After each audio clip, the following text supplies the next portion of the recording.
3 kishi ketayotib, yomg'ir sababli g'orga bekinishga majbur bo'lishadi va g'or og'ziga ulkan bir tosh tushib, g'or og'zini butunlay yopib qo'yadi.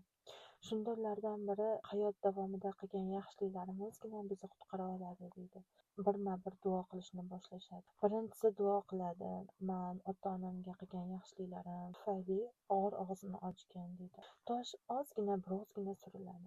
Ikkinchisi duo qilib so'raydi: "Allohim, mani hijolat qilmagin. Mani qilgan yaxshi amallarimni, yomon yo'ldan qaytganimni, gunoh og'ir zino ishlarini qilmaslikni tavba qilganimni savobidan g'or og'zini ochishingni so'rayman" deb duo qiladi va tosh yana biroz suriladi. Uchinchisi bir ishchini haqqini, omonatini yillar davomida ko'paytirib, egasiga qaytarganini aytib duo qiladi.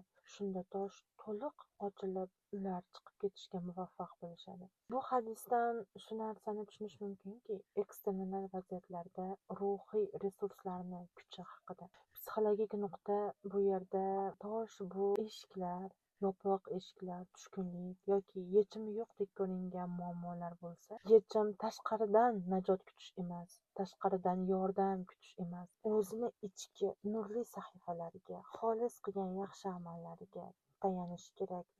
O'ziga bo'lgan ishonchni va "men bunga loyiqman" degan ichki quvvatni uyg'otadi.